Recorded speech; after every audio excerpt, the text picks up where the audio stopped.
আসসালামু আলাইকুম রহমতুল্লাহি ওয়াবারাকাতু। আজকে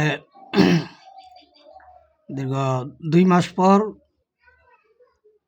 একটি ভিডিও করতেছি। বিগত 2 মাস যাবৎ কোনো ভিডিও করতে পারি নাই। এর কারণ হলো আমার মোবাইলের ক্যামেরাটি অফ ছিল, আর ক্যামেরাটি অফ থাকার কারণে গত 2 মাস কোনো ভিডিও করতে পারি নাই। আজকে আবার ক্যামেরাটি চালু করা হয়েছে। আসলে কি বর্তমান যে পরিস্থিতি চলছে, খুবই খারাপ পরিস্থিতি চলছে, ভালো যাচ্ছে না দিন। এবং একদিকে ব্যবসা বাণিজ্য বন্ধ হয়ে গেছে, এবং যাই ব্যবসা বাণিজ্য করতে চাচ্ছি বা চালিয়ে যাচ্ছি তাও মন্দ যাচ্ছে, হচ্ছে তো হচ্ছে না।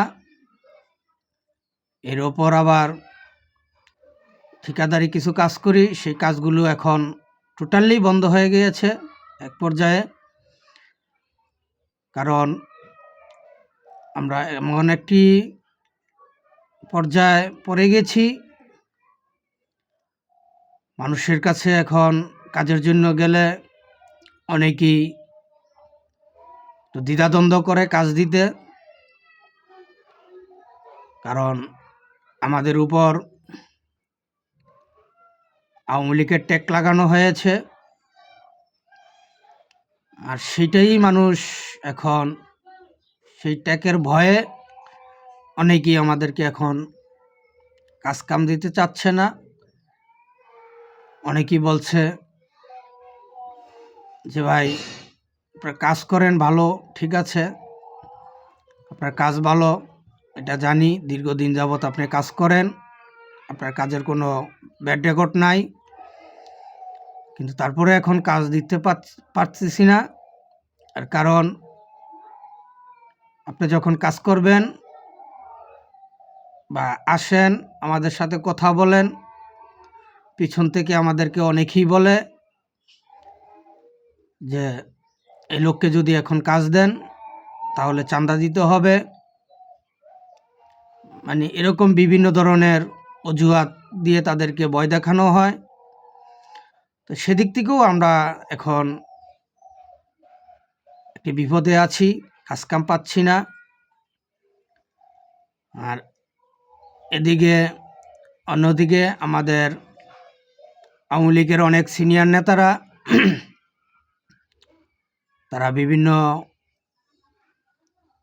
সোশ্যাল মিডিয়ার মাধ্যমে তারা বক্তব্য দিয়ে যাচ্ছেন, আশা ভরসা দিয়ে যাচ্ছেন, কিন্তু কোনো তেমন একটা সহযোগিতা আমরা পাচ্ছি না। তৃণ পর্যায়ের নেতাকর্মীরা, সমর্থকরা, কারণ আমাদের তো ভাই আসলে অর্থ সম্পদ ওই রকম নাই, তবে যাই আছে মোটামুটি আল্লাহর রহমতে চলার মতো, থাকার মতো আছে, সেটা বাপদাদার সম্পদ। আর সেটুকু নিয়ে আল্লাহর কাছে শুকরিয়া, আলহামদুলিল্লাহ। আর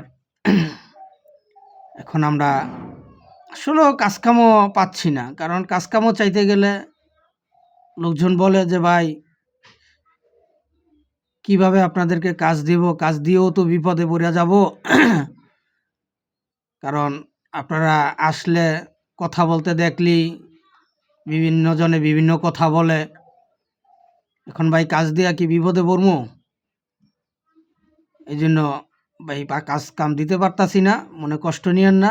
যদি আল্লাহ কোনো দিন সুযোগ সুবিধা আসে দেয় তাহলে অবশ্যই আপনারা কাজ পাবেন।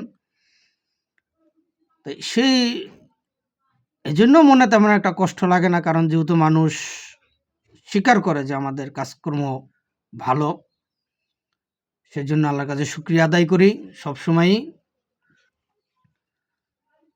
তাই সিনিয়র নেতারা যে আশ্বাসগুলো দিচ্ছেন, আসলে আপনাদের কাছে একটাই অনুরোধ, আপনারা যেমন আশ্বাস দিচ্ছেন সেই আশ্বাসগুলো আপনারা বাস্তবায়িত করুন। আওয়ামী লীগকে সুসংগঠিত করুন এবং বাংলাদেশ আওয়ামী লীগের সভাপতি 5 বার নির্বাচিত সরকার প্রধান, বাংলাদেশের স্বাধীনতার স্থীপিত মুসলিম নেতা, বাংলাদেশের জাতির পিতা জাতির জনক বঙ্গবন্ধু শেখ মুজিবুর রহমানের সুযোগ্য কন্যা দেশরত্ন জননেত্রী শেখ হাসিনার হাতকে শক্তিশালী করুন। আল্লাহর রহমত নিয়ে সবাই দেশে আসুন এবং সর্বস্তরের মাঠ পর্যায়ের নেতাকর্মীদেরকে উৎসাহিত করুন, তাদেরকে প্রতিষ্ঠিত করুন। যুদ্ধ করা লাগবে না, সংগ্রাম করা লাগবে না। আওয়ামী লীগকে ফিরিয়ে আনতে হলে, সুসংগঠিত করতে হলে আওয়ামী লীগের সমর্থিত নেতাকর্মীদেরকে প্রতিষ্ঠিত করুন। আওয়ামী লীগ এমনি প্রতিষ্ঠিত হয়ে যাবে। আর মুনাফিকদেরকে প্রতিষ্ঠিত করেন না, লুঙ্গির তলে থাকা চাটুকারদেরকে আর প্রতিষ্ঠিত করেন না। কারণ যারা তেলবাজ চাটুকার তারাই মির্জাফর, তারাই হয় মুনাফিক, তারাই হয় দেশবিরোধী চক্রান্তকারী। আর সেটা আমরা ইতিপূর্বেও দেখতে পাচ্ছি এবং বুঝতে পারছি। আর মনে হয় এই জাতির বুঝার বাকি নেই যে দেশে কারা মুনাফিক এবং কারা দেশবিরোধী চক্রান্তকারী হয়ে গেছে। তাই এই জন্য আমি সর্বস্তরের নেতাকর্মীদের কাছে অনুরোধ করছি, যারা আজকে দলের পক্ষে কথা বলতেছে তাদেরকে সহযোগিতা করুন, তাদেরকে প্রতিষ্ঠিত করুন। দেখবেন সঠিক আওয়ামী লীগ পাবেন, সঠিক নেতৃত্ব পাবেন, সঠিক নেতৃত্বের মূল্যায়নও পাবেন এবং জনগণও আওয়ামী লীগের পাশে থাকবে, ছিল এবং আছে এবং থাকবে ভবিষ্যৎ পর্যন্ত। আজকে এখানে এই পর্যন্তই। আমার কথায় যদি কোনো ভুল ত্রুটি হয়ে থাকে দয়া করে আমাকে ক্ষমার দৃষ্টিতে দেখবেন এবং আমার ভুলগুলো সংশোধন করার সুযোগ দিবেন। এই বলে শেষ করলাম। জয় বাংলা, জয় বঙ্গবন্ধু, জয় হোক সর্বস্তরের সচেতন জনগণের। আবারও জিতবে এবার নৌকা, ইনশাআল্লাহ। আসসালামু আলাইকুম ওয়া রাহমাতুল্লাহি ওয়া বারাকাতুহু।